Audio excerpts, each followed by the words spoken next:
A life lesson. A life lesson with Felicia.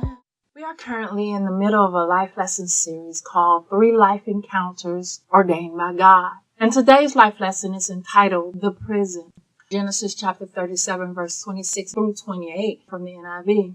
Judah said to his brothers, "What will we gain? We kill our brother and cover up his blood. Come, let's sell him to the Ishmaelites and not lay our hands on him. After all, he is our brother, our own flesh and blood." His brothers agreed. So when the Midianite merchants came by, his brothers pulled Joseph up out of the cistern and sold him for 20 shekels to the Ishmaelites, who took him to Egypt. Genesis 39, 1 through 4.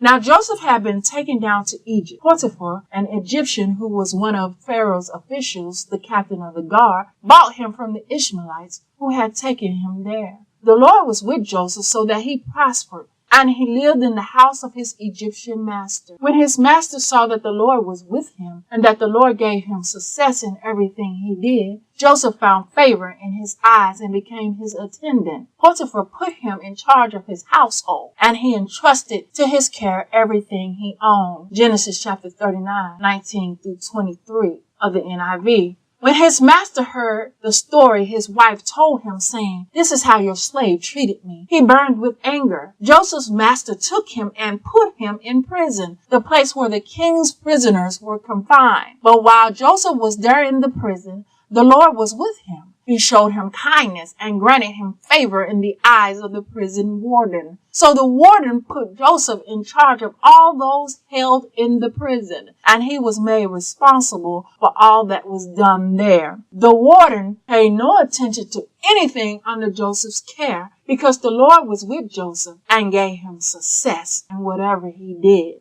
The reading of the Word of God.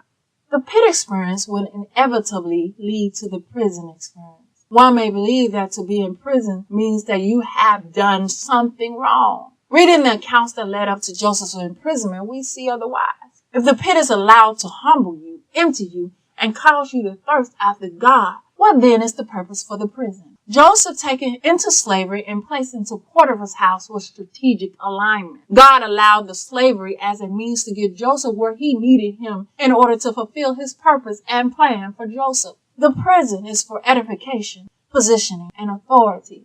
Joseph being a slave, and yet he acquired a position in Potiphar's house that was not indicative of slavery. Potiphar's house can be equated to the potter's house of Jeremiah chapter 18. Yes, Joseph was away from home in a foreign land, but he obtained favor with God and man. Had Joseph's brother not sold him into slavery, then he would never have been placed in the house of Potiphar, who so happened to be an officer of Pharaoh and a captain of the guard. Knowing that Joseph was a servant of God, we understand that there is no coincidence. In fact, there is no word for coincidence in Hebrew. Nothing just happens for a blood-bought, born-again, redeemed child of God. Don't just think you just happen upon a situation. Don't call it luck when you get blessed with certain financial gains, certain things that allow your life to become better. Nothing just happens. God will place things that appear to be stumbling blocks in your path to be stepping stones into your purpose. Proverbs 20:24, the NIV. A person's steps are directed by the Lord. How then can anyone understand their own way? There's no coincidence. There's just no happenstance. Nothing just happens with a blood-bought, born-again, redeemed child of God who's filled with the Spirit of God. God strategically placed you in that job. God strategically placed you in the community where you live. Nothing just happens. Proverbs 16:9 of the NIV. In their hearts humans plan their course, but the Lord establishes their steps. When the dream was given to Joseph, he did not count the cost. He did not contemplate the steps that he would have to take to get to the glory. If God would show us some things we had to go through in order to get to the promise he has given us, a lot of us will bail out.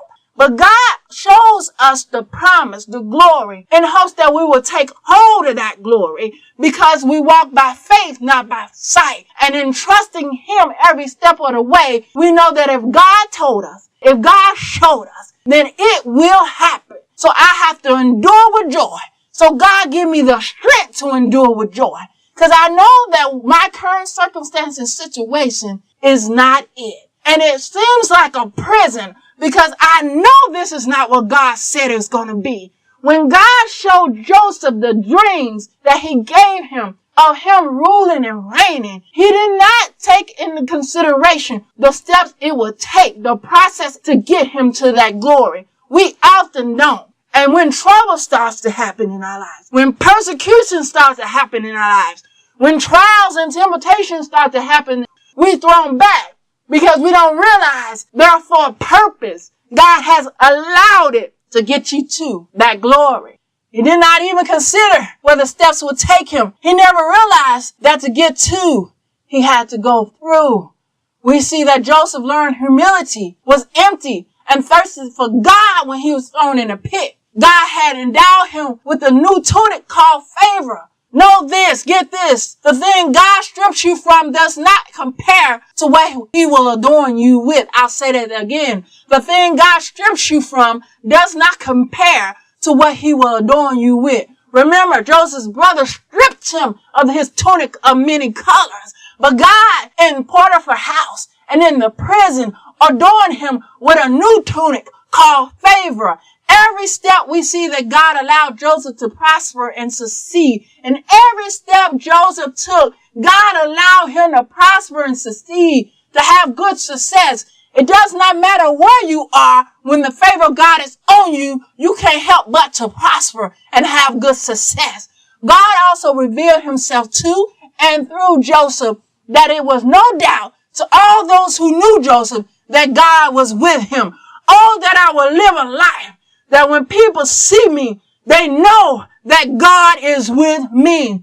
I don't have to say a word. They just know by the fruit that's being produced in my life that God is with me. During his season in Potiphar's house, Joseph endured testing and tempting. Joseph was being shaped and molded. We see that even though he passed the test, he still had to have his season in the prison. Now go with me to Genesis 39, 6 through 12 of the NIV. So Potiphar left everything he had in Joseph's care. With Joseph in charge, he did not concern himself with anything except the food he ate. Now Joseph was well built and handsome. And after a while, his master's wife took notice of Joseph and said, "Come to bed with me." But he refused. "With me in charge," he told her, "my master does not concern himself with anything in the house. Everything he owns, he has entrusted to my care. No one is greater in this house than I am. My master has withheld nothing from me except you, because you are his wife. How then could I do such a wicked thing and sin against God? Oh, that we would have such a view." Verse 10, and though she spoke to Joseph day after day, he refused to go to bed with her or even be with her. One day he went into the house to attend to his duties, and none of the household servants was inside. She caught him by his cloak and said, "Come to bed with me." But he left his cloak in her hand and ran out of the house. We see from the text that Joseph did not deserve imprisonment. On the contrary, Joseph maintained his integrity, his ethical and moral values, and his loyalty to his master. Yet, he still had to encounter the prison. Why? Why? This man, in the midst of being tempted, ran out of his clothes because he feared God more than to fulfill the lust of his flesh. Oh, when I'm tempted, I gotta always remember that there is one that always sees and always hears. And he's the one I'm most accountable to. I can't hide anything from God. So during the testing, perhaps Joseph knew 1 Corinthians 10:13 of the NIV. No temptation has overtaken you except what is common to mankind. And God is faithful. He will not let you be tempted beyond what you can bear. But when you are tempted, not if, but when you are tempted, he will also provide a way out so that you can endure it. But there goes the excuse. It just happened and I couldn't stop it and I couldn't do anything about it. No one just happens to indulge in sexual immorality and adultery. No, God is faithful. He will give you a way out. But many of us ignore that way out. Why then did Joseph have to go to jail? Why did he have to do a stint in prison? Edification, positioning, and authority. Now know this. Many of your prison doesn't mean having to be behind bars. It's the prison of knowing that your current circumstances, situation is not what God said it would be. And because I have to endure this, even though I struggle to buck, even though I'm eager to fulfill the purpose and plan of God in my life, God is saying, hey, I got to hinder you from moving forward. Because there's some things I got to do in and through you in order to get you to that glory. Yes, even though we're being transformed from glory to glory and to the likeness and image of Jesus the Christ, we got to understand that there's certain things God got to strip us of, strip from our lives. And then we're bucking and we're feeling like we're being detained because we want to get to that place that God has shown us. But no, you got to endure the prison. And many of us, the prison is a job that you know this is not your final destination.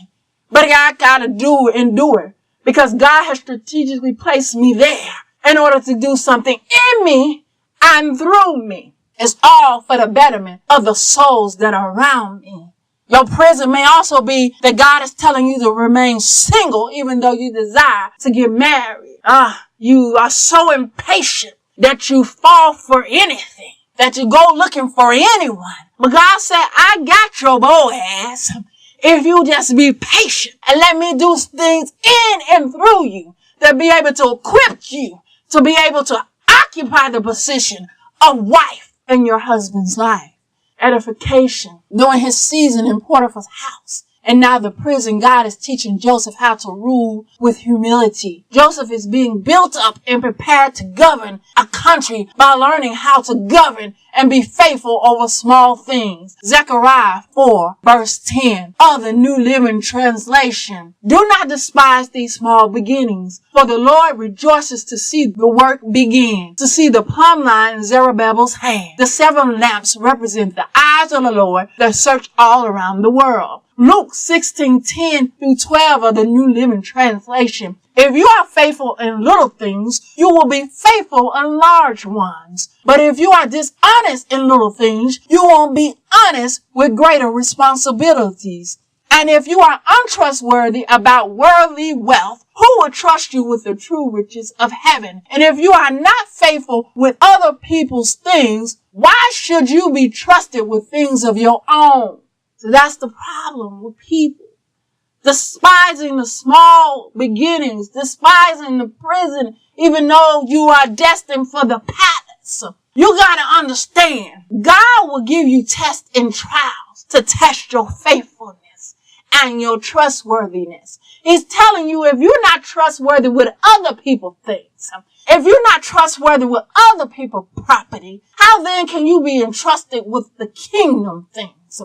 Know this, that everything you own or you think you own don't belong to you. It belongs to God. He has entrusted you as manager and steward over it. So if you can't manage and steward over somebody else's things, what makes you think you're going to be able to handle the palace? If you misappropriate and abuse the position that you're given now, you will misappropriate the gifts and abuse the position in the promise. Joseph had to experience the testing and trying of his faithfulness and trustworthiness in the prison. Positioning. Joseph was placed in the king's prison. He was positioned closer to the palace. He was placed where God could demonstrate his power to a people who was not acquainted with him. The prison was not punishment, but positioning. Psalm 75, 6-7 of the King James Version. For promotion cometh neither from the east, nor from the west, nor from the south. But God is the judge. He putteth down one and setteth up another. Psalms 37:23 of the King James Version. The steps of a good man are ordered by the Lord, and he delighteth in his way. Nothing just happens. Don't chalk it up to luck. God is strategically aligning you closer, positioning you to the promise, to your palace, where you will have authority, authority in the prison, Joseph obtained favor with God and man. He gained authority, the power or right to give orders, make decisions, and enforce obedience. Joseph's authority gained him a good reputation that the warden didn't even pay attention to or inquire about what Joseph did. The warden didn't have to micromanage Joseph. The warden didn't have to go every hour to make sure Joseph was doing exactly what he was supposed to do. The warden didn't have to check on him and make sure his tasks and his assignments were done, because Joseph was trustworthy and faithful, not to the warden. No, it was above the warden. He was trustworthy and faithful to God. Genesis 12:2 of the NIV, I will make you into a great nation, and I will bless you, and I will make your name great, and you will be a blessing. God placed Joseph in the prison in Potiphar's house in order to show himself mighty and strong through Joseph. In conclusion, Potiphar's house and the prison has a strategic purpose ordained by God. In Potiphar's house, you will be tested and tempted to indulge in worldly pursuit and lust. Once you have passed the test, you will have your prison encounter. This is not for punishment, but for edification, positioning, and authority. How will you learn how to be a leader or a ruler if you have not been trained to rule? How will you know how to operate in authority or a position of authority if you have not been trained to do so? The prison is simply a resource God uses to build you up, shape you, and make you into that in which He is calling you to be. He is teaching you endurance, faithfulness, and trustworthiness. Allow the prison to do what it is purposed for in your life. If you stop fighting the prison experience, you will find yourself just like Joseph. You will have favor with God and man, and that whatever you do will prosper, and you will have good success no matter where you are, even if you're in the prison. This is a life lesson. No matter what, you gotta keep pushing. Every day is a blessing. A life lesson. This is a life lesson. No matter what, you gotta keep pushing. Every day